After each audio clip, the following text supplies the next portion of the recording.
Welcome back to Music Theory Logic. Andrew here, and today is another music theory breakdown. Today, by request, I'm going to be talking about Superman by EMINEM, a good throwback record.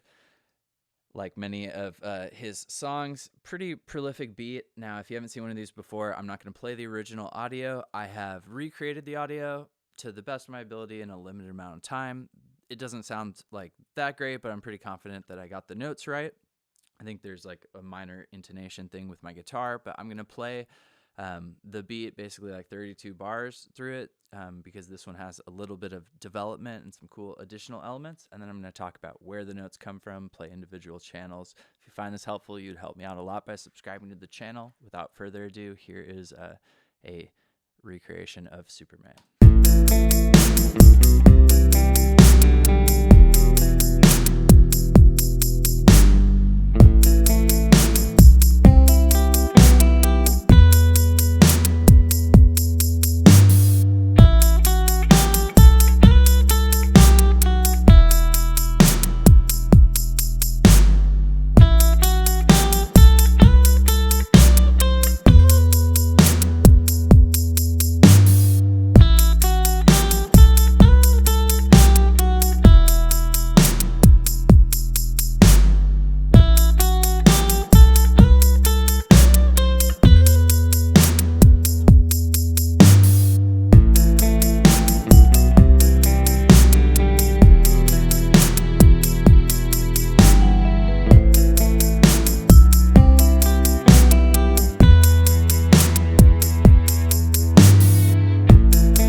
Cool. So you've heard enough of that. Again, I don't think it sounds great. I would spend more time getting it polished, but ultimately I mainly do these videos so that I can show you the notes, and as the channel grows, perhaps I will spend more time like perfecting the instrumentals. But hopefully that was good enough to continue watching. So this song is in the key of E natural minor. That has one accidental or one black key, and that's F sharp. So from E to E, you got E, F sharp, and then the rest of the letters, G, A, B, C, D, E, back to F, or back to E, excuse me. The chords we have are going to be a 4 chord, an A minor, a major 6 chord, or a C major, a major 3 chord, a G major, and finally the 1 chord, E, G, B. So each of these chords are built from just the notes that you see in the scale. In each case, it's starting on whatever note we have, like in this case an A, and then just skipping notes from the scale. So C, E, or if I were to go to G, skipping notes from the scale. In the actual song, we're going to see these as arpeggios, and let's go ahead and look at individual layers. So one of the things about the sound that's not great is that we have a guitar in this, and I have played said guitar. I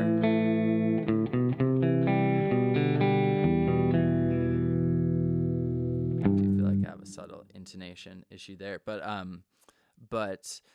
in order to show you the notes, I did it on a MIDI triggered guitar. So we basically have that 4 chord, the A minor, just going A, E, A. All right, walking up from A, B, C, so 4, 5, 6, and then this arpeggio, C, E, G. Then this turns out to basically be a 7 chord, a G major arpeggio in what we would say is first inversion. So we go B, D, G instead of starting with G on the bottom. And then finally a 1 chord, and like the first pattern we play, it's E, B, E.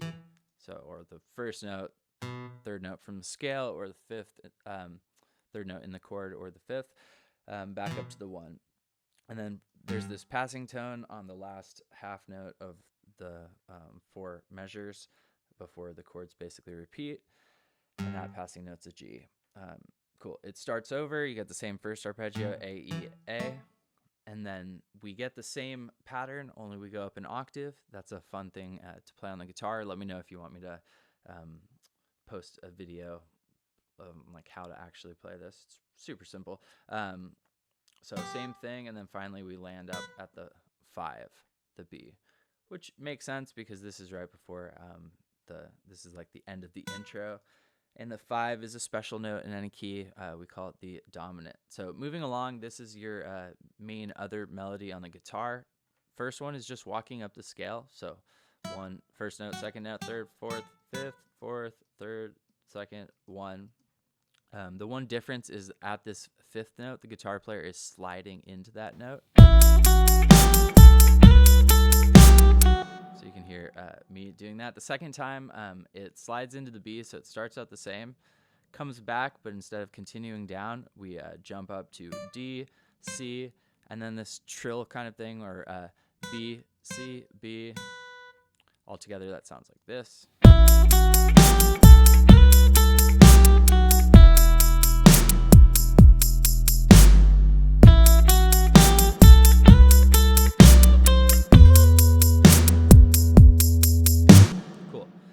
So that's the second melody in the guitar.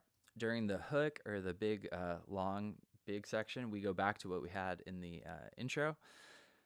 The bass is essentially repeating a 4-bar phrase. It's starting on an A, going A, C, B, C, B. So the first 3 notes are the same as the guitar.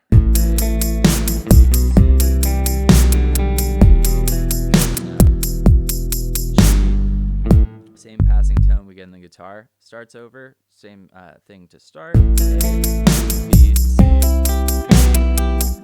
and then instead of going down to E, we go up to an E and get the same passing tone up an octave. All right, drums. Pretty straightforward. One of the things is we're at 130 beats per minute, and these are halftime drums, which gives it kind of like a slow vibe. I think a huge part of the vibe of this track is from the drums. And one thing I noticed as I was recreating it is that there isn't just a hi-hat. There's this tambourine in the background doubled up with the hi-hat for most sections. So if you look at my main drum channel, we've got kick on 1 and kick on 4, and then repeating kick on 1, and then that whole pattern repeats every 2 measures. The hi-hats are going on the 2nd 8th note, 3rd and 4th 8th note, and then that repeats like every half note.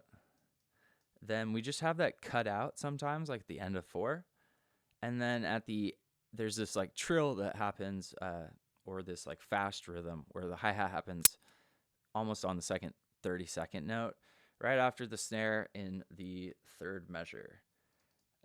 If I solo out just our drums,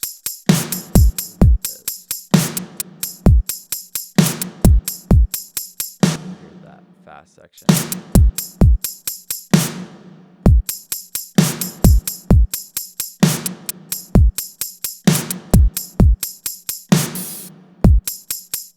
So a lot of what's happening is the tambourine's always doubling up with the hi-hat, but it comes in and out, and that gives it like a really cool push and pull feel to it. All right, so the only other stuff to talk about is happening in what I would call like the pre-chorus into the chorus section, where we hear him say Superman. And again, we have the same music stuff that's happening in the beginning in the intro, only we get these strings that double up. And a lot of it's built essentially off what the bass was doing. So it starts out the same, the A, B, C, up to the 7th note, G, down to E. Now we get some subtle differences in here. So we get some like little harmonies where you're hearing an E and we play a G. So it sounds like it's more like the 1 chord, makes it slightly bigger. I've got a cello doing this lower line and a violin doing the higher line.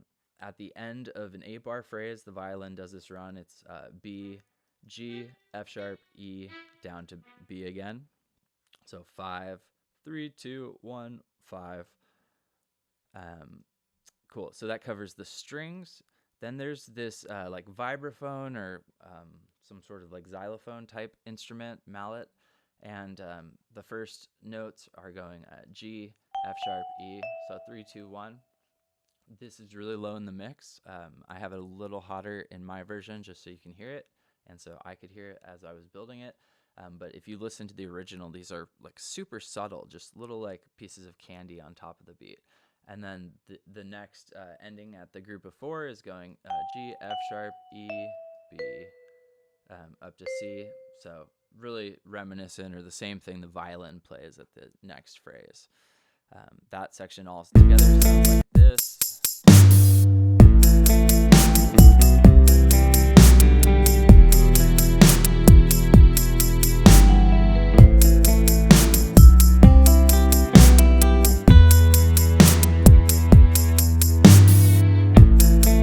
Cool. So those 8 bars repeat 3 times, and then on the 4th repeat, we get this additional instrument. And I'm pretty happy with the sound I got. It sounds like this.